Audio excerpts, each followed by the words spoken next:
YouTube Insan Dong. Pada kesempatan ini saya dan Edi akan melanjutkan cerita di persimpangan jalan bagian ke-19. Terima kasih kepada semua subscriber yang selalu setia mengikuti. Semoga kita semuanya Diberikan kesehatan dan keberkahan rezeki. Amin. Ya Allah ya Rabbal Alamin. Selamat mendengarkan. Dalam mengucapkan kalimat terakhir ini, hampir saja air matanya meleleh sesaat suasana jadi ini. Tapi kemudian kami dapat mengerti pendirian kata bekas Komandan Amran Sidejo dengan suara lirih memecah keheningan. Terima kasih ayah, ucap Fitri. Tapi aku tetap pada pendirianku bahwa kita tidak mungkin berbesankan seorang pribadi bekas kolonial. Sang istri mengalah dengan tegas. Kita jangan terlalu kasar mengambil sikap kata bekas perwira itu. Aku berpendirian Demikian demi kehormatanmu dan kehormatan para pejuang kemerdekaan. Sang istri tetap bertahan. Aku mengerti, tapi mari kita pecahkan persoalan ini dengan baik-baik. Usul bekas perwira itu. yang paling baik. Kau pun harus mempertimbangkan Salman sebagai pegawaimu. Apakah dia harus bekerja terus di situ atau tidak? Sang istri menghasut suaminya. Itu namanya talak. Tidak, aku tidak akan bertindak sekurang ajar itu terhadap siapapun. Reaksi bekas perwira itu tegas. Jadi kau setuju anakmu kawin dengan anak serdadu nikah itu? Iya, istrinya. Aku tidak mengatakan setuju atau tidak. Kita sekarang sedang mempertimbangkannya. Aku minta ketegasanmu, besar sang istri. Jangan sekarang, mari kita Pikirkan dalam 1-2 hari ini. Minta bekas perwira itu. Semuanya diam sang istri tetap merasa tidak puas terhadap sikap suaminya. Dia menghendaki hubungan antara Fitri dan Salman segera putus. Lain tidak. Sekarang kita ceritakan kembali orang tua Salman yang telah keluar ada dari rumah bekas komodor itu. Ayahnya menceritakan pada Salman bahwa lamarannya telah ditolak oleh orang tua Fitri. Meskipun menurut mereka akan Pertimbangkan kembali, tapi kalimat itu tidak bisa ditafsirkan lain. Demikianlah adanya. Salman menerima cerita ayahnya dengan tenang. Keputusan itu sama sekali tidak merisaukannya, karena dia dan Fitri sudah mufakat bulat akan melangsungkan perkawinan itu. Apapun yang akan terjadi, kecuali ada perubahan mendadak, misalnya Fitri membelot, karena kalau sudah ketahuan, pendirian seorang perempuan mudah berubah dengan cepat. sering tanpa perhitungan, tapi Salman tidak mau memperhitungkannya. Ayah Salman mengatakan bahwa bekas perwira itu nampaknya agak ragu-ragu menghadapi persoalan ini. Dia sangat tegas dan mempunyai pertimbangan-pertimbangan, walau dia sendiri yang Terlibat langsung di dalamnya. Yang memperlihatkan sikap yang keras adalah istrinya. Wanita itu nampaknya tidak banyak omong, tapi sekali mengeluarkan pendapat sangat tegas dan cukup menusuk perasaan. Karena itu ayah Salman menasihatkan sebelum Salman dan Fitri bertindak, alangkah baiknya mereka berbicara dulu dengan kedua orang tua Fitri, terutama ayahnya. Barangkali ada jalan keluar. Tapi bila pun tidak ada, Salman dan Fitri hendaknya tidak merasa sakit hati kepada mereka. Salman dan Fitri harus tetap menghormati bekas perwira itu dan sang istri sebagai orang tua. Tidak boleh mengambil jarak dan tidak boleh merasa dendam. Dengan bersikap demikian, simpati mereka akan tumbuh. Kita sebagai anak harus memahami posisi yang sedang dihadapi oleh bekas perwira itu. Dia bukan sendirian, tapi ada kawan dan lingkungannya. Selain itu, ayah Salman menganjurkan agar Salman cepat-cepat menghubungi Fitri, membicarakan masalah itu lebih lanjut, mempersiapkan segala sesuatu dengan matang sebelum mereka bertindak.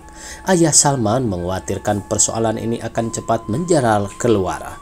Teman-teman bekas perwira itu akan mengetahui bahwa dia akan berbesankan seorang bekas serdadu nikah yang pernah menjadi lawan bebuyutan perjuangan revolusi. Bila hal ini sampai bocor, pendirian bekas perwira itu akan makin keras. Apalagi waktu ayah Salman datang melamar, dia berpapasan dengan seseorang yang mengenalnya sebagai Sersan Mayor Bani. Padahal dia sendiri sama sekali tidak mengenalnya. Orang itu tentu menanyakan kepada bekas Komodor Amran mengapa dia berada di situ.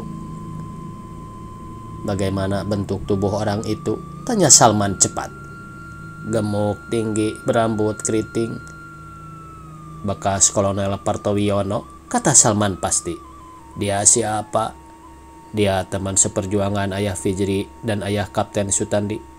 Kapten Sutandi jatuh cinta pada Fijri, tapi ditolak. Salman menjelaskan, "Karena itu, cepat-cepatlah hubungan Fijri.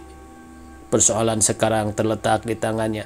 Ayah harap dia tidak berubah pikiran. Di samping itu, lebih baik kami tidak pulang dulu ke Bandung sampai persoalan kalian sudah jelas."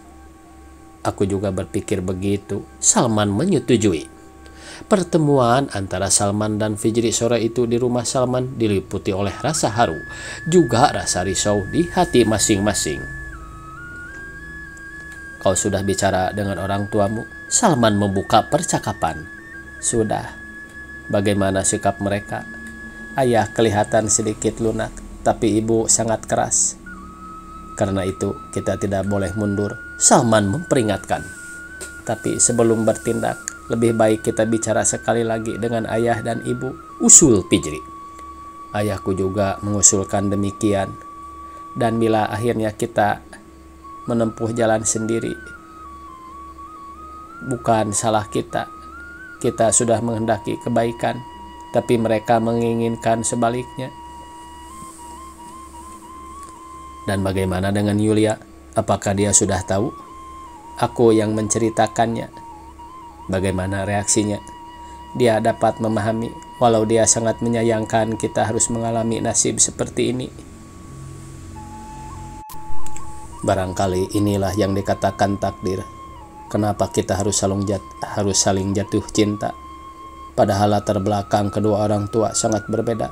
Kenapa umpamanya kau tidak jatuh cinta pada anak seorang pejuang seperti ayahmu, tidak padaku?" "Sudahlah, jangan disesalkan. Tidak ada gunanya," Fijri memperingatkan.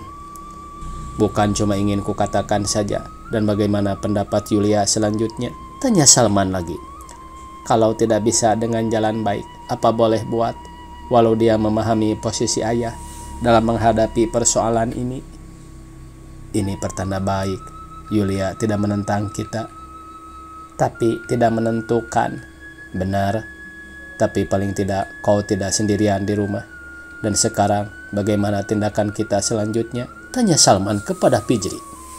"Kita putuskan setelah bertemu dengan ayah dan ibu."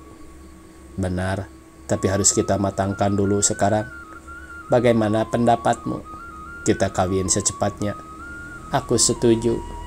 "Bulan depan, tanggal 17 hari Jumat." "Ya, hari Jumat, tapi ada persoalan lain yang ingin kusampaikan padamu. Waktu aku dipanggil ayah, ibu minta pada ayah supaya kau dipecat dari perusahaan. Tapi ayah tidak mau bertindak sekasar itu," Fijri menjelaskan. "Aku tidak takut, bukan karena takabur, tapi karena didorong keyakinan. Aku yakin dalam waktu dekat bisa memperoleh pekerjaan, juga karena aku masih mempunyai simpanan sedikit, cukup untuk makan beberapa bulan. Jadi kita tidak usah khawatir," Salman meyakinkan Fijri. "Dan seperti pernah kusinggung, aku akan menjadi guru bahasa Perancis. Tawaran itu sudah datang beberapa waktu yang lalu. Begitu aku tamat, aku langsung mengajar," kata Fijri. "Semoga semuanya berjalan dengan baik. Aku kira apa yang akan kita hadapi nanti sudah jelas." "Dan kemana kedua orang tuamu?" tanya Fijri karena sejak tadi tidak melihat kedua orang tua Salman. "Sedang ke rumah seorang kenalan di Tebet." "Kapan mereka pulang ke Bandung?" "Mereka belum mau pulang sebelum persoalan kita jelas." "Apa mereka tidak tersinggung?" "Tidak. Ayah sadar dia berada di pihak yang lemah. Ayah menerima kenyataan ini dengan dada yang lapang." "Syukurlah." "Apa kau ingin menunggu mereka pulang?" tawar Salman kepada Fijri. "Tidak, aku ingin pulang sekarang." Kalau begitu, mari ku antar. Sutandi tiba-tiba muncul di rumah. Sekarang kita ceritakan di rumahnya orang tua Fijri atau di bekas Komodor. Sutandi tiba-tiba muncul di rumah bekas perwira itu tanpa diduga-duga. Dia buru-buru datang dari Surabaya karena mengetahui apa yang sedang terjadi atas diri Fijri. Ibunya lah yang memberitahukan hal itu, dan ibunya memperoleh cerita dari ayahnya karena ayahnya melihat sendiri bahwa calon mertua Fijri adalah bekas Sersan Mayor Bani, seorang Algojo Nika. Ibunya meminta dengan sangat supaya Sutandi datang ke Jakarta untuk menyelamatkan Fijri. Menerima pesan yang penting itu, Sutandi buru-buru minta izin pada atasannya untuk pulang ke Jakarta karena ada urusan keluarga yang harus diselesaikan. Sekarang hatinya sudah tetap bahwa Fijri akan berpaling padanya ketimbang dia mempersuamikan Salman, anak seorang Algojo Nika. Fijri tidak akan mengorbankan kehormatan ayahnya cuma karena seorang laki-laki. Masih banyak laki-laki yang bersih dan terhormat, termasuk dirinya, seorang kapten yang punya harapan baik di masa depan. Dengan harapan demikian dia datang kemari sore ini. Kedua orang tua Fijri ada di rumah, begitu pula Yulia dan Fijri. Semuanya komplit. Kali ini Sutandi tidak berpakaian seragam, walaupun sesungguhnya beralasan dia berpakaian demikian karena pangkatnya baru saja naik menjadi kapten. Dia berpakaian sipil dengan kemeja putih berlengan pendek dengan celana abu-abu terang. Suatu kombinasi yang harmonis juga. Walaupun cukuran rambutnya sangat pendek hingga kulit kepalanya kelihatan jelas. Dia dipersilakan dengan ramah oleh sang istri atau ibunya Fijri karena kebetulan dialah yang berada di depan di waktu itu. Sedang bekas perwira itu, Yulia dan Fijri, berada di belakang. Yulia dan Fijri berada di kamar, sedang ayahnya barusan saja masuk ke kamar mandi. Sang istri segera memberitahukan Yulia dan Fijri bahwa mereka kedatangan tamu Sutandi. Fijri menolak menjumpai Sutandi dengan alasan tidak enak badan. Karena itu Yulia saja yang keluar. Kapan Nak Sutandi dari Surabaya? Sang istri membuka percakapan. Kemarin, jawab Sutandi pendek. Apa kabar dengan tugasmu? Baik-baik saja, Bu. Cuma akhir-akhir ini kapal kami sering melakukan pelayaran di perairan Indonesia bagian timur. Sangat menyenangkan, dan kami mendengarkan Sutandi naik pangkat. Ya, Bu, menjadi kapten. Nah, Sutandi sangat beruntung. Berkat doa keluarga di sini juga, kata Sutandi dengan rendah hati. Dan Fijri kemana, Bu? Ada di kamarnya, katanya dia kurang enak badan, sang istri menjelaskan. Benar, Yul? Tanya Sutandi pada Yulia seperti tidak percaya. Dia memang agak pusing, jawab Yulia. Sampai tidak bisa bangun? Tanya Sutandi lagi. Tidak, cuma sedikit. Sayang juga dia tidak bisa bersama-sama ngobrol dengan kita. Sutandi menyesalkan. Coba ibu lihat lagi, kata sang istri. Sambil mengucapkan kalimat itu, dia terus bangkit mendatangi kamar Fijri. Aku sudah tahu seluruh cerita tentang Fijri, kata Sutandi cepat setelah sang istri agak jauh. Dari mana kau tahu? Dari seseorang yang sangat dekat. Kau tidak usah pura-pura. Tentu dari ayahmu, karena ayahmu pernah datang kemari memergoki ayah Salman. Benar, karena itu aku sangat kasihan pada Fijri. Kalau kau kasihan, lalu mau berbuat apa? Mencegahnya supaya mereka tidak jadi kawin? Mana mungkin. Fijri harus disadarkan. Kalau tidak, dan mereka tetap bertekad mau kawin, bagaimana? Seharusnya Fijri mempertimbangkan matang-matang. Itu menurut kau? Aku mengatakannya demi kehormatan ayahmu. Kukira Fijri lebih tahu dari kau, kata Yulia kepada Sutandi. Sementara itu sang istri muncul kembali. Rupanya lama juga dia membujuk Fijri, tapi tidak berhasil. Sambil menggelengkan kepala, tanda Fijri tidak mau menyertai mereka. Sang istri pun duduk kembali. Kemudian bekas perwira itu muncul dari kamar dengan pakaian sudah rapi. Dia agak pangling, kurang biasa memastikan siapa gerangan laki-laki yang sedang duduk bersama istri dan Yulia. Setelah dekat baru dia memastikan bahwa itu adalah Sutandi. Selamat sore, Pak. Sutandi memberi hormat sambil berdiri dan menjabat tangan bekas perwira itu dengan hangat. Selamat sore, kapan datang? Kemarin, Pak. Ada kabar penting? Tidak, Pak. Hanya jalan-jalan saja. Bagaimana dengan tugasmu? Baik-baik saja, Pak. Apa kalian mendapat kapal baru? Ada beberapa buah, Pak.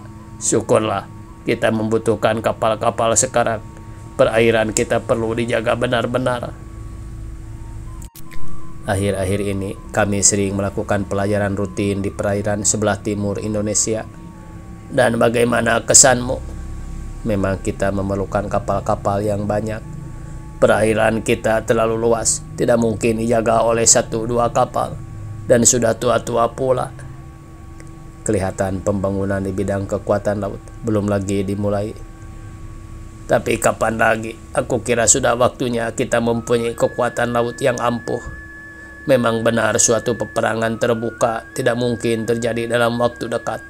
Karena itu kita tidak perlu memiliki kapal-kapal perang besar dan mahal. Tapi apa salahnya kita bersiap-siap? Bekas perwira itu memberikan pandangan. Di samping itu kita harus ingat, selain ada perang terbuka, tentu ada yang sembunyi-sembunyi. Misalnya kapal-kapal ikan asing yang memasuki perairan kita secara tidak sah dan mencuri ikan. Bukan mustahil kapal-kapal itu tidak melakukan tugas lain. Semua ini harus diperhitungkan dan kita tidak bisa menanggulangi karena kekurangan kapal.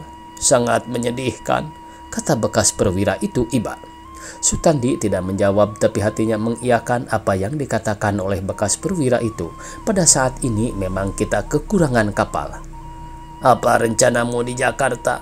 Bekas perwira itu bertanya kemudian. Cuma jalan-jalan, Pak, kata Sutandi yang sesungguhnya bertentangan dengan maksud yang terkandung dalam hatinya. Dia datang kemari sebenarnya ingin menjumpai Pijri. Dia ingin menyampaikan lagi bahwa dia sungguh-sungguh mencintainya. Juga dia ingin memberikan pengertian kepada Pijri tentang akibat bila jadi kawin dengan Salman. Kehormatan keluarga dipertaruhkan, bahkan kehormatan para pahlawan kemerdekaan. Apakah hal ini tidak dihormati oleh Pijri? Dengan memberikan pengertian seperti itu, dia mengharap Pijri berubah pendirian atau setidak-tidaknya mempertimbangkannya. Tapi bagaimana kenyataan? Untuk menjumpainya saja, Pijri enggan apalagi mengajaknya berbicara. Sedih juga rasanya, pikir Sutandi. Beberapa saat suasana jadi hening, tidak seorang pun yang berbicara. Sesungguhnya sang istri, Yulia, dan mungkin juga bekas perwira itu sudah menduga kedatangan Sutandi karena persoalan Pijri. Sementara itu sang istri mengharapkan benar ada suatu perubahan dalam masalah anaknya, dan dia nampaknya ingin melupakan apa yang telah terjadi dengan ibu Sutandi dulu. Kini perhatiannya ditujukan pada Sutandi. Dia mengetahui Sutandi sangat cinta pada Pijri. Dalam keadaan seperti ini, dia mengharapkan Pijri berubah pikiran, berpaling pada Sutandi, kemudian mereka melangsungkan perkawinan tanpa mengalami rintangan apapun. Dia tidak akan mengutik-utik lagi apakah Yulia terlangkahi atau tidak. Aku minta diri, Yulia memecahkan keheningan. Tapi di mana Pijri? Tanya bekas perwira itu meluncur saja dari mulutnya seperti tidak disadari. Ada di kamar, jawab sang istri. Dia tidak tahu ada Sutandi. Tahu, tapi dia agak pusing. Karena itu dia enggan keluar, sang istri menjelaskan. Coba Yulia, lihat lagi, minta bekas perwira itu. Kalau pusingnya sudah baik, suruh dia temui Sutandi. Yulia pergi menjenguk Pijri. Pijri tetap tidak mau keluar karena merasa diganggu. Dia marah-marah pada Yulia. Aku tidak membutuhkan Sutandi, bentaknya. Yulia mengangkat bahu bersikap tidak peduli. Dia keluar kemudian memberitahukan kedua orang tuanya bahwa Pijri tidak mau keluar. Sepeninggal Yulia, suasana jadi kikuk. Sutandi tidak tahu mau mengucapkan apa. Apakah dia pura-pura menanyakan persoalan Pijri yang sesungguhnya? Tapi hatinya cepat membantah. Rasanya tidak sopan dan akan menyinggung perasaan kedua orang tua Pijri. Sedang bekas perwira itu kelihatan tidak peduli. Dia dan sang istri seperti sengaja membiarkan Sutandi dicekam oleh suasana demikian. Karena resahnya akhirnya dia minta diri. Dia melangkahkan kakinya ke pintu setelah sekali lagi menundukkan kepalanya sebagai tanda hormat kepada bekas perwira itu dan sang istri. Alangkah kecewanya Sutandi. Perasaannya bercampur baur, dia tidak tahu mau berbuat apa. Malu juga rasanya menghadapi sikap perempuan seperti itu. Dalam hatinya timbul suatu keinginan untuk berbuat kurang ajar. Misalnya menghasut teman-teman seperjuangan bekas perwira itu dengan mengatakan, dia akan membesankan seorang lawan republik, seorang bekas sersan mayor Nika yang telah banyak membunuh pejuang kemerdekaan. Waktunya habis pemirsa. Dicukupkan sekian. Billahi taufiq wal hidayah. Wassalamualaikum warahmatullahi wabarakatuh.